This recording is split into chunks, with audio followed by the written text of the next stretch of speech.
Berikutnya, Saudara, Kepala Badan Pengendalian Pembangunan dan Investigasi Khusus Aris Marsudianto angkat bicara soal isu pergantian Kapolri Jenderal Listio Sigit Prabowo. Aris bilang tunggu tanggal waktunya.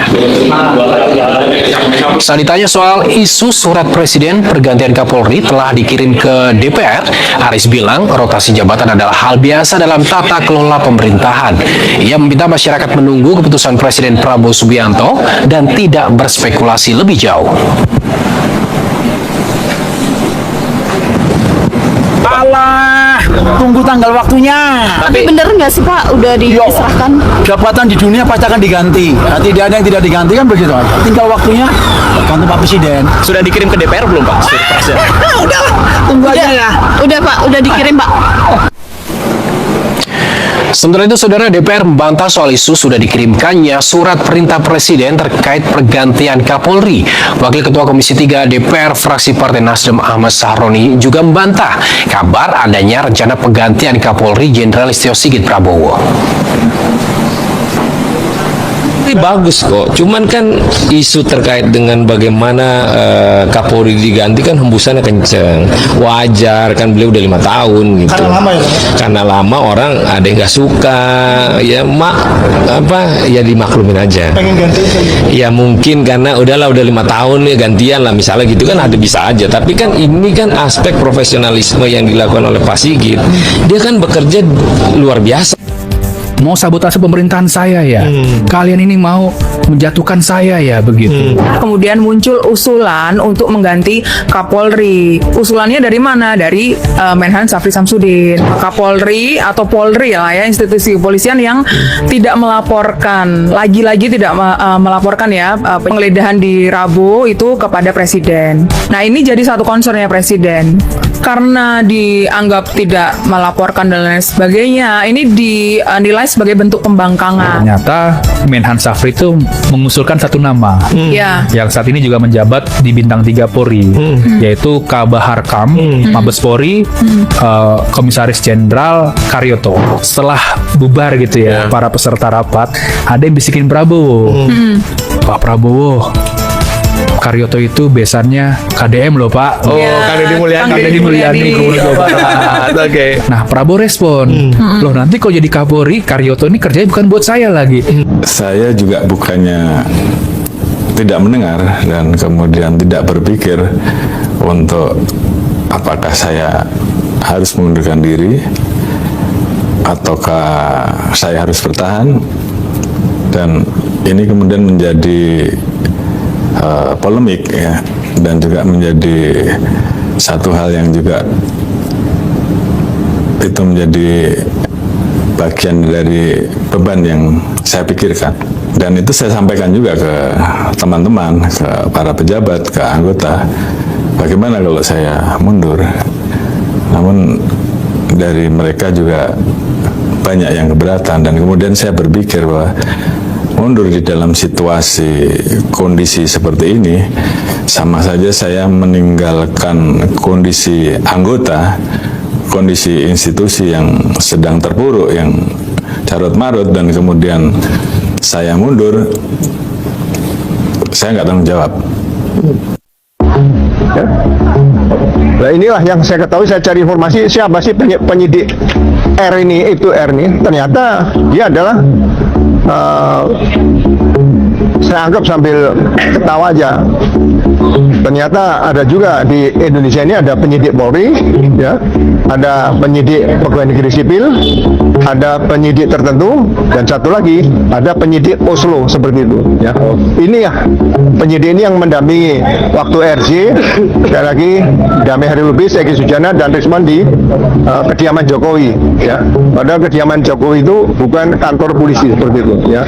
Mudah-mudahan peristiwa ini tidak terjadi bagi kepada masyarakat lainnya yang ya, saya dalam tanda petik mengatakan kriminalisasi seperti ini sudahlah, hentikan saja, jangan sampai terjadi lagi ya. Setelah lahirnya Undang-Undang Nomor 1 Tahun 2023 tentang Kitab Undang-Undang Hukum Pidana dan Undang-Undang Nomor 20 Tahun 2025 yaitu Kitab Undang-Undang Hukum Acara Pidana yang baru.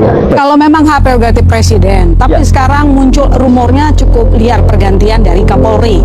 menurut Anda Cindy, presiden sebenarnya yang mau ganti atau sebenarnya ada serangan politik di belakangnya? Ya, dua-duanya ada. Dua-duanya ada. Ya, saya melihat. Bukan masalah konsolidasi politik di atas tadi disampaikan oleh Bang Rey. Saya kira begini ya. Saya ingin menambahkan apa yang dikatakan Bang Susno tadi, bahwa sebenarnya soal penggantian itu kan hak prerogatif presiden. Nah, kemudian tapi tidak tepat sekarang, tidak tepat dalam bulan ini. Kenapa tidak tepat? Saya melihat kalau ini diganti pasti tafsirnya karena mentersangkakan FA. Iya. Nah, kalau mentersangkakan FA berarti ada kesan Pak Presiden tidak berkomitmen memberantas korupsi, ya kan? Dan untuk mentersangkakan FA itu tidak gampang.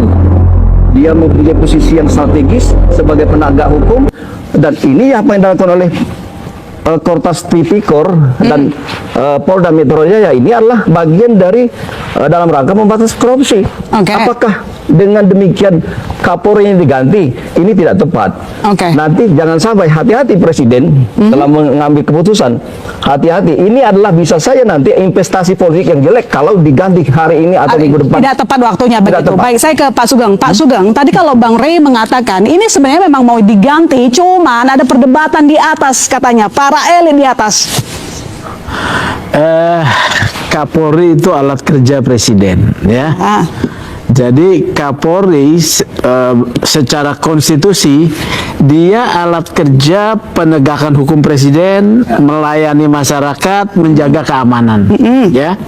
Nah, sebagai alat kerja dia ternyata tetap dipakai, ya. Kalau orang alatnya itu cocok, ya, ini nggak akan diganti-ganti. Berarti cocok sekarang? Cocok, ya. Karena program dia ketika dikerjakan oleh pihak lain, ya, program pangan, ya, kan nggak begitu berhasil. Kalau cocok. Pencopotan Kapolri Jenderal Listio Sigit Prabowo. Jadi belum ada disebut sebagai reformasi Polri kalau belum ada pencopotan Kapolri Jenderal Listio Prabowo. Namun demikian sebenarnya kan mekanisme pengisian jabatan Kapolri itu bisa dua hal. Yang pertama ada inisiatif Presiden untuk melakukan pencopotan dan penggantian. Yang kedua saya pikir Pak Listio Sigit Prabowo juga bisa mengambil inisiatif untuk berbesar hati untuk mengundurkan diri, karena kami yakin Pak Listio Sigit tidak perlu khawatir kalau beliau mundur, khawatir dianggap colong pelayu lungo gelanggang. Tidak, Pak, karena kami yakin di institusi Polri itu banyak, ya, polisi-polisi yang baik atau hugeng-hugeng yang baik yang bisa melanjutkan amanah dalam penegakan hukum di negeri ini. Karena kami meyakini, Pak, polisi bagi Republik itu adalah setengah masalah. Kalau masalah polisi ini bisa kita bereskan, insya Allah setengah dari masalah Republik ini juga sudah beres. Itu yang pertama. Yang kedua, di Yanma ini Pak, kami juga dulu pernah datang, tapi dengan elemen yang lain, 212 ketika itu. Salah satu tuntutannya yang sampai hari ini juga belum pernah ditindaklanjuti oleh institusi Polri, dan sudah pernah dijanjikan oleh Pak Kapolri Listio Sigit Prabowo saat dengar pendapat di Komisi 3 DPR RI, ini tentang tindak lanjut kasus KM50 yang saat itu Pak Kapolri berjanji jika ada novum akan ditindaklanjuti. Dan perlu kami tegaskan, kami juga sudah mengirimkan novum berupa petunjuk-petunjuk bahkan bukti saksi yang telah dikompilasi oleh Pak Marwan Batubara juga dalam buku putih KM50 yang itu belum pernah diambil keterangannya baik oleh penyidik di tingkat penyidikan apalagi di pengadilan. Dan kami meyakini proses persidangan sampai pemberian vonis pada kasus KM50 itu hanya untuk melegitimasi skenario tertentu agar perkara ini dianggap selesai. Nah, karena itu janji juga sudah disampaikan Kapolri, novum juga sudah ada. Kalaupun ya Pak Listio paling tidak mengambil dua inisiatif. Kalau tidak mau mengambil inisiatif mengundurkan diri dari jabatan Kapolri, segera mengambil inisiatif untuk melakukan penyidikan ulang kasus KM50, karena sekali lagi tidak make sense, Pak. Persoalan itu dianggap pada 3 orang dan kemudian putusannya juga onslah. Janganlah kami rakyat yang memang bodoh ini semakin dibodohi lagi dengan proses penegakan hukum yang dinarasikan sebagai sebuah penegakan hukum, tapi kami membacanya dengan sangat gamblang, bahkan telanjang. Itu hanya orkestrasi yang dilegitimasi oleh proses penyidikan, penuntutan, bahkan vonis pengadilan. Dan yang terakhir, yang paling penting bagi kami, saya pikir kami ingin menjadi mitra, dan saya yakin juga institusi kepolisian ingin menjadi mitra kami, mitra aktivis, mitra rakyat. Karena itu jangan pernah ada lagi. Ya, Assalamualaikum warahmatullahi wabarakatuh. Mari kita jelaskan sekilas terkait video yang baru saja kita saksikan, teman-teman. Jadi mari kita mulai dari judulnya, karena judul itu sendiri sudah mengandung berita yang sangat besar dan sangat mengejutkan banyak pihak, yaitu akhirnya Polri KO. Ini adalah pernyataan yang sangat tegas dan menyiratkan bahwa institusi kepolisian negara ini sedang berada di titik terendah, di mana puncak pimpinannya sendiri akan segera jatuh. Dan hal ini bukan karena hal yang sepele, melainkan berkaitan langsung dengan salah satu kasus paling kontroversial di Indonesia saat ini, yaitu polemik kehasilan ijazah mantan Presiden Joko Widodo. Dikatakan secara terbuka bahwa Presiden Prabowo Subianto akan memecat Kapolri Jenderal Listio Sigit Prabowo, dan hal ini dikaitkan langsung dengan keterlibatan Polri dalam menangani kasus ijazah tersebut. Di bagian bawah judul juga disebutkan temuan baru yang sangat penting, yaitu temuan baru kasus ijazah. Ada 7 ijazah asli pembanding dan salah satunya Mulyono terungkap bukti baru. Ini adalah informasi yang sangat krusial karena selama ini kita tahu bahwa Polri hanya menggunakan 3 ijazah pembanding saat mengumumkan hasil uji forensik pada bulan Mei tahun 2025. Dan sekarang muncul informasi bahwa sebenarnya ada 7 ijazah asli yang bisa dijadikan pembanding, dan ketika dibandingkan dokumen milik Jokowi justru tidak identik dengan semuanya. Inilah yang dikatakan membuat Jokowi menjadi panik, karena jika benar ada 7 ijazah asli dari angkatan yang sama dan semuanya menunjukkan pola yang berbeda dari ijazah yang dimilikinya, maka posisinya menjadi semakin sulit untuk dipertahankan. Jadi sebelum masuk ke inti pembahasan dalam video tersebut, mari kita pahami terlebih dahulu kronologi kasus ijazah ini secara utuh, yaitu agar kita bisa melihat bagaimana satu persatu peristiwa yang saling berkaitan hingga sampai pada titik yang kita bahas hari ini. Polemik kehasilan ijazah S1 Joko Widodo dari Fakultas Kehutanan Universitas Gadjah Mada pertama kali mencuat pada tahun 2022 ketika Bambang Trimulyono, penulis buku Jokowi Undercover, mengajukan gugatan ke Pengadilan Negeri Jakarta Pusat menuduh bahwa dokumen-dokumen yang digunakan Joko Widodo saat mencalonkan diri sebagai presiden tidaklah sah. Saat itu pihak UGM melalui Rektor Prof. Ova Emilia segera mengeluarkan pernyataan resmi yang menegaskan bahwa Joko Widodo adalah alumni sah Fakultas Kehutanan UGM angkatan tahun 1980 yang lulus pada tahun 1985. Namun, isu ini tidak benar-benar mereda dan pada tahun 2025 kembali meledak secara besar-besaran, terutama setelah Dr. Fauzia Tiasuma atau Dr. Tifa mempublikasikan analisisnya mengenai sejumlah kejanggalan pada dokumen ijazah tersebut, mulai dari jenis font, posisi elemen di dalam ijazah, hingga foto wisuda. Pada tanggal 22 Mei 2025, Barreskrim Polri menggelar konferensi pers dan menyatakan bahwa ijazah S1 milik Joko Widodo adalah asli. Hasil uji laboratorium forensik menyebutkan bahwa dokumen tersebut identik dengan 3 ijazah pembanding dari rekan seangkatannya. Nomor 1115 atas nama Fronojiwo, nomor 1116 atas nama Hari Mulyono, dan nomor 1117 atas nama Sri Murtiningsih. Namun pengumuman itu justru memicu perdebatan baru karena Roy Suryo, mantan Menteri Komunikasi dan Informatika yang juga dipanggil sebagai ahli dalam gelar perkara Barreskrim, justru menyatakan hasil analisisnya menunjukkan bahwa ijazah Jokowi tidak identik dengan ketiga pembanding tersebut. Roy Suryo menjelaskan, misalnya posisi huruf A pada logo di bagian depan ijazah berada di dalam logo pada ketiga pembanding, tetapi berada di luar logo pada ijazah milik Jokowi. Perbedaan ini menjadi sangat penting karena jika ijazah itu dicetak dalam satu waktu dan satu cetakan, maka seharusnya semua elemen posisinya sama persis.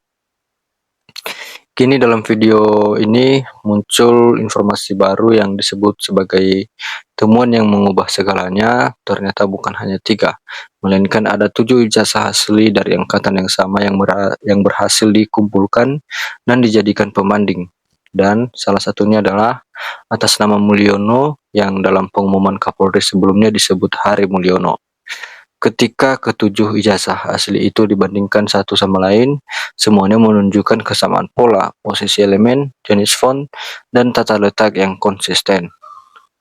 Namun ketika dibandingkan dengan ijazah nomor 1120 atas nama Joko Widodo, justru ditemukan banyak perbedaan yang signifikan. Inilah yang menjadi inti temuan baru tersebut. Jika ada 7 ijazah asli yang semuanya seragam dan berbeda dari ijazah milik Jokowi, maka klaim bahwa ijazah itu berasal dari satu cetakan yang sama menjadi sangat diragukan. Logikanya sederhana, jika ke-7 dokumen asli itu memiliki ciri-ciri yang sama persis, dan dokumen Jokowi memiliki ciri yang berbeda dari ke-7-nya, maka yang mana yang asli dan yang mana yang tidak. Kemudian pembahasan beralih ke posisi Kapolri Jenderal Listio Sigit Prabowo yang dikatakan berada di titik paling kritis dalam karirnya. Ada banyak pihak yang menilai bahwa penanganan kasus ijazah Jokowi oleh Polri tidaklah transparan dan tidak objektif.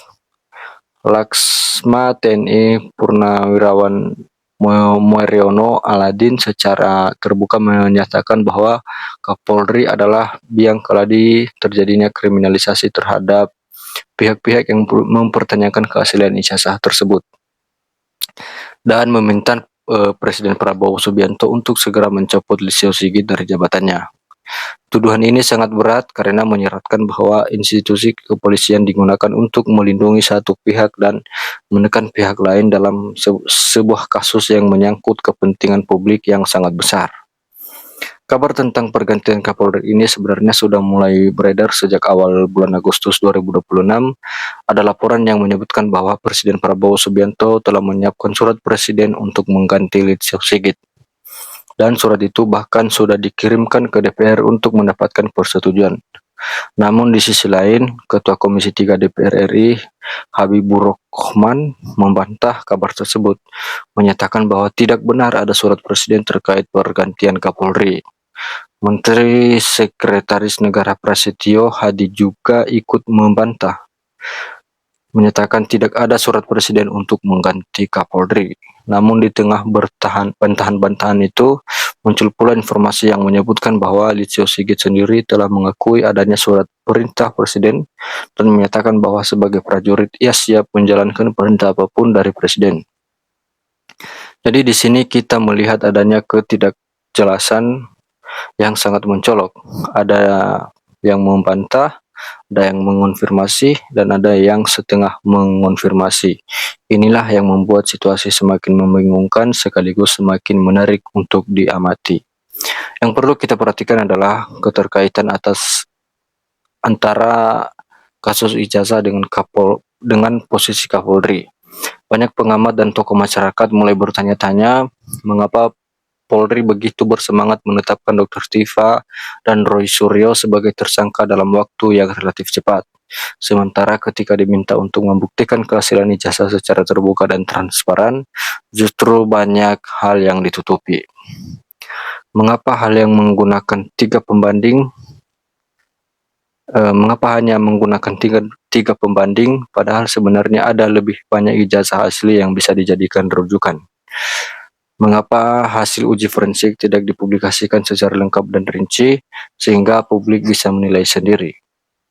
Pertanyaan-pertanyaan inilah yang kemudian melahirkan dugaan bahwa ada upaya untuk melindungi Jokowi dan bahwa Kapolri menjadi pihak yang bertanggung jawab atas jalannya proses tersebut. Jika Presiden Prabowo Subianto benar-benar akan mencopot Listio Sigit, maka kemungkinan besar itu karena ia tidak puas dengan penanganan kasus ini, atau karena ia melihat bahwa penanganan yang dilakukan justru semakin memperkeruh keadaan dan semakin merusak kepercayaan publik terhadap institusi negara.